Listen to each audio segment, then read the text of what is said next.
paz do Senhor, meu amado, bem-vindo de volta à nossa escola bíblica. Nós estamos estudando a história da igreja e nós já estamos na Idade Média. Então pega o seu caderno de estudos, ore ao Senhor, pede a Ele discernimento, entendimento, conhecimento, sabedoria. Pede a Ele proteção para que nós possamos desvendar dos seus mistérios. As missões iniciaram em 323 e foram mais ou menos até o ano de 1200. Portanto, nós temos aí quase 900 anos, quase um século de missões. Para que essas missões? Para que toda a Europa, a Grã-Bretanha, a Ásia, a África, enfim, todas as regiões do mundo pudessem receber aí os ensinos e pudessem receber as informações necessárias para a salvação, para a filiação a um estado diferente de coisas. Então as missões tiveram origem no século IV e terminaram no século XIII, com este objetivo. O objetivo de trazer para o mundo cristão, para junto de Cristo, aquelas pessoas que jaziam na morte. O Filas é um dos primeiros, ele é conhecido como Moisés dos Godos, lá na Capadócia. Ele foi convertido sob pregação ariana. Então, os arianos é que chegaram até Úfilas e o converteram. Ele é consagrado missionário por Eusébio de Nicomédia, que era o bispo de Constantinopla. Ele realizou obras entre os godos e ele morre em 383 na Bulgária. O seguinte é Patrício, 432 até 461, ficou conhecido como o apóstolo da Irlanda. Ele é nascido na Britânia lá no país de Gales, do então príncipe Charles, hoje ele é rei, né, lá no país de Gales. Ele é consagrado pelo Papa Celestino como bispo aos escoceses. Ele foi levado como escravo para a Irlanda, lá ele foi convertido, fugiu para a França e depois ele volta para a Britânia. Ele é ordenado bispo da Irlanda.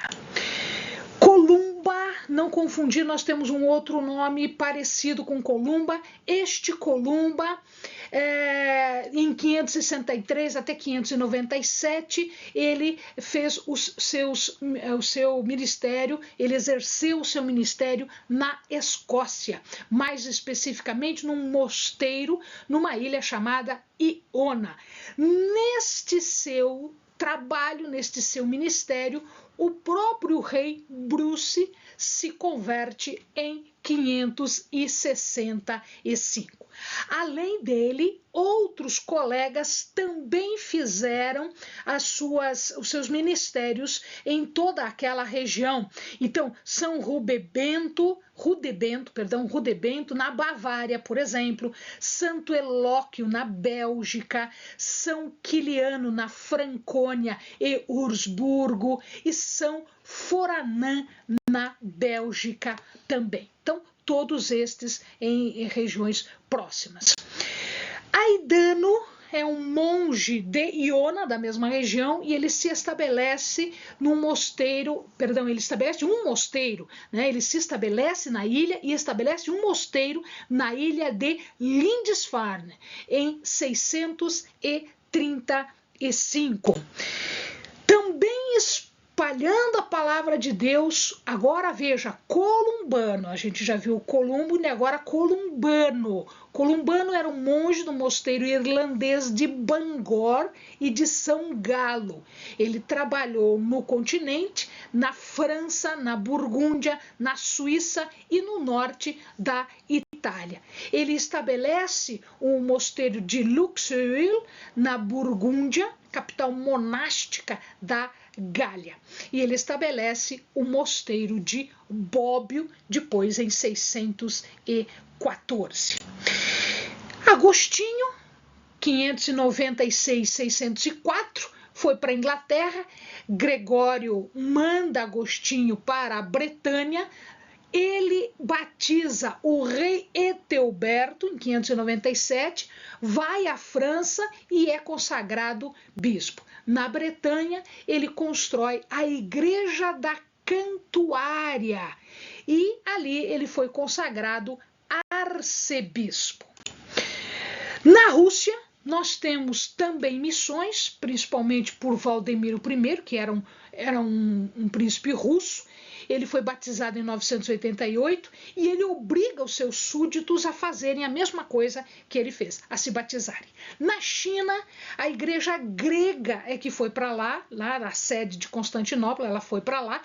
Os romanos só chegaram em Pequim em 1303, já numa segunda onda de missões.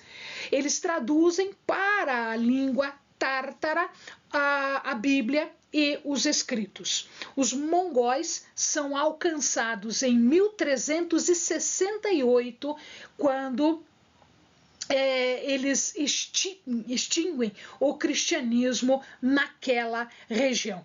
Então, tudo que foi feito antes, até 1300 e pouquinho, em 1368, os mongóis destroem tudo. O monasticismo foi uma busca para uma vida para com Deus. Então, aliado às igrejas estabelecidas, aliado às missões que a gente viu agora, nós temos também o que se chamou de vida monástica ou monasticismo. Monasticismo, portanto, era uma forma de viver, era uma busca pela vida pura com Deus, uma vida simples. É um desejo que tinham estas pessoas de retornar ao cristianismo primitivo, puro. Por quê? Convenhamos, nós já vimos nos vídeos que passaram, as coisas já estão começando a se complicar e a se desvirtuar. Realizaram um avivamento no decadente sistema religioso. Em outras palavras, aquela derrocada, aquela degeneração que a igreja estava sofrendo, de repente vai receber um ar fresco dos monásticos. Os principais monásticos foram os beneditinos, os cluniacenses, os franciscanos e os dominicanos.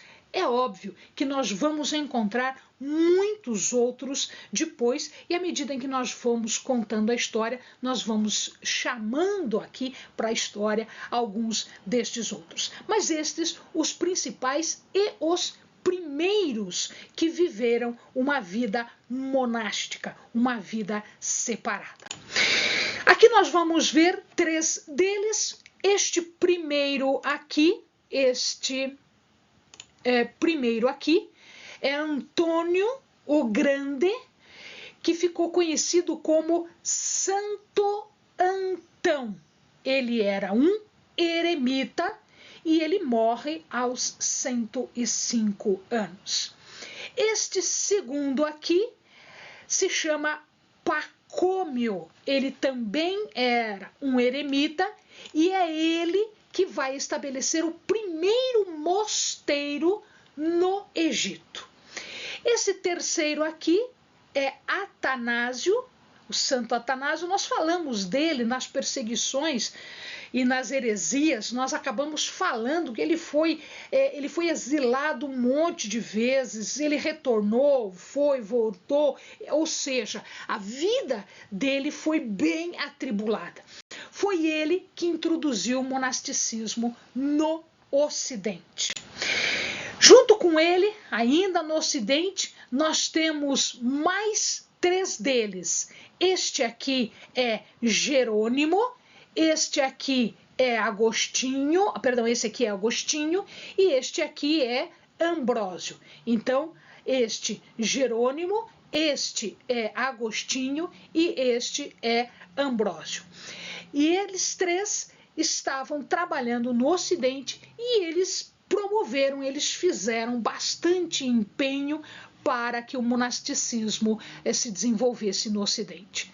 Em Poitiers, na França, na Gália, né, nós temos aqui Martinho de Tours. Depois ele foi elevado, ele é santo, né, ele foi elevado à santidade, ele se tornou São Martinho de Tours. E aqui nós temos Bento de Núrcia. Esse Bento de Núrcia é ele que funda o mosteiro dos beneditinos. Por isso, beneditinos deu-se pelas mãos de Benedito, daí beneditino. O abade nos mosteiros era o cabeça de todos. Era ele quem determinava o que cada pessoa fazia ou deixava de fazer. Eles eram obrigados à obediência, ao silêncio e à humildade. Eles tinham um culto que durava 4 horas diárias. Depois disso, eles ainda dividiam o tempo que sobrava para trabalho e para estudo. Bom, é nesta época que aparece o Muhammad bin Abdullah bin Abdul Muttalib bin Hashim bin Abd Manaf bin Qusay. Você não conhece esta pessoa por este nome. Esta pessoa aqui você conhece pelo nome de Maomé. Maomé é quem vai dar o início ao chamado Islã. Até o século VII, ele domina todo o território do Império Romano, com raríssimas exceções. Este modo de ver as coisas, esta linha religiosa, era imposta. Se não vai por bem, é pela força, ou seja, pela força das armas. Antes dele se tornar o profeta do Islã, ele foi traficante de escravos. Ele também negociava ouro, pedras preciosas, especiarias e seda. Até chegar no momento em que ele recebe uma mensagem do anjo Gabriel. E aí ele se transforma, e ele transforma não só a sua vida, mas também a vida de todos que lhe seguem. Ele num primeiro momento, ele é rejeitado em Meca e ele vai ter que sair de lá. Ele sai de lá e depois de se fortalecer, ele volta para Meca, destrói Meca, conquista Meca em 630 e passa a ser o centro do seu ensinamento, o centro da sua religião. Pelas mãos do Islã cai Damasco em 635. Veja que ele conquista Meca em 630. Em 635 ele conquista Damasco. Depois, logo em seguida, ele conquista Jerusalém e Antioquia em 638. Ele chega na Espanha em 711, na França em 732, num combate acirrado, eles são vencidos. Então ele não chega a dominar a França porque ele é vencido ali. No século VII, portanto, já tinham dominado Península da Arábia, Palestina, Síria, Armênia, Mesopotâmia, Índia, Pérsia, Norte da África e a Península Ibérica. Península Ibérica é onde está Portugal e Espanha. Mais especificamente, eles centram na Espanha. Constantinopla é conquistado por Maomé, segundo seu descendente, cai em 1453, pondo fim à Idade Média. A Idade Média, normalmente, os estudiosos, os historiadores, entendem que ela começa com a queda de Roma, Império Romano centrado em Roma, e depois ela termina com a queda de Constantinopla, que era uma outra capital do Império Romano. Tá? Então, isso em 1453, pondo fim ao período chamado Idade Média. Quando Maomé morre, começa a ser discutido quem vai substituí-lo. E aí acontece uma disputa de poder, dando origem agora a duas facções que existem até hoje, que o Amado já ouviu falar. O Amado já ouviu falar dos sunitas, mas o Amado com certeza já ouviu falar nos xiitas, que é a parte mais ortodoxa, que é a parte mais centrada e mais rígida, descendente desse início aqui de Maomé. O Alcorão, ele é escrito, quem escreve o Alcorão foi Maomé, e ele escreve o Alcorão como sendo a base, é o livro base da sua religião.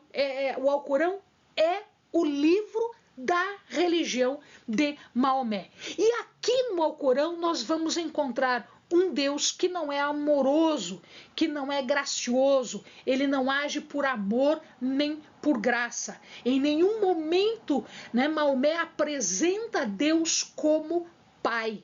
Muito pelo contrário, Deus é um Deus rígido que exige submissão das pessoas, obediência a duras penas das suas regras e das suas normas. Então, o Alcorão, que é a base da religião deles, é um dos fundamentos. Um outro fundamento é o seu profeta, que é Maomé, e o outro fundamento são os seus representantes, que aí vai mudar à medida em que um vai morrendo, ele é substituído por outro. Bom, então nós já vimos aqui, missão praticamente todo mundo conhecido foi alcançado pela mensagem de Cristo, pelo cristianismo. Os que não se voltaram para o cristianismo agora estão professando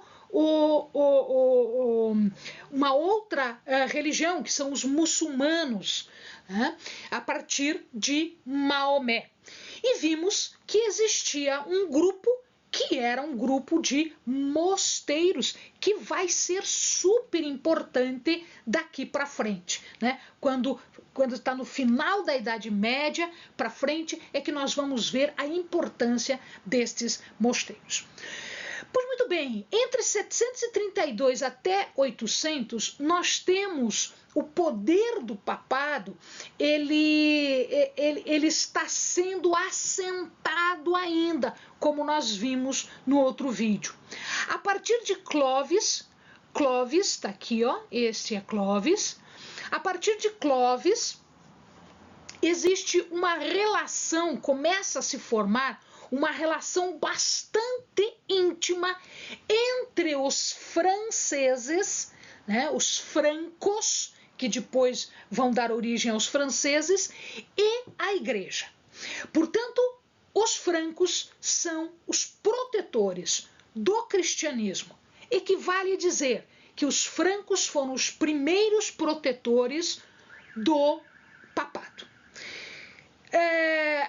E nós temos aqui o Carlos Martel, que nós vimos agora há pouco que os muçulmanos, o Islã, estava dominando tudo, e aí quando ele chega para dominar a França, ele se dá mal, porque é este moço aqui, é este rei aqui, chamado Carlos Martel, que faz a derrota dos muçulmanos em 732. Bom, Pepino, rei Pepino, este aqui, o rei Pepino, ele vai conquistar as terras dos lombardos ao norte da Itália. E ele conquista para se ter um relacionamento mais próximo com o Papa, ele entrega ao Papa todo o território dos lombardos que ele acabou de conquistar. E aqui o Papa Silvestre pretensamente recebeu, na época de Constantino, uma doação de territórios. Em verdade, muitos historiadores dizem que estes documentos eram falsos. Então, estes documentos eles foram forjados, eles foram falsificados, foram produzidos para dar um ar de legitimidade aos bens que o Papa estava recebendo. Quando Pipino dá estas terras, mais aquilo que os papas, com base neste documento dado por Constantino para Silvestre, eles juntam esses territórios todos e dá-se origem, então, aos chamados estados papais. O seu filho, portanto, Carlos Magno, se torna rei e ele vai também bancar o cristianismo. Carlos Magno estabelece, com esta ligação do império dele com o império papal, ele estabelece o que se chama de agora em diante de Sacro Império Romano Germânico. Nós estamos entre 754 e 768, portanto, ainda na Idade Média. Este império que foi inaugurado por Carlos Magno, esse aqui que está do lado, ele passa a ser conhecido como o Império Carolíngio, porque é dos descendentes de Carlos Magno. Nós vamos ver que isso vai ter importância na história da Igreja mais para frente. O Império Carolíngio, portanto, ele, à medida em que o tempo vai passando, ele vai declinando. O seu descendente, Carlos Magno, teve um filho chamado Luís, cognominado de O Pio. Então, Luís O Pio, quando ele está no final da vida, ele divide o seu reino para um pedaço para cada um dos seus filhos. Foi a pior coisa que ele fez, desestruturou tudo e teve uma consequência histórica bastante danosa, tá? E aí, como não havia força para suportar tudo isso, esse império começa a ser atacado de diversas regiões por diversos povos, inclusive pelos muçulmanos. Os muçulmanos chegaram, saqueavam, destruíam, enfim.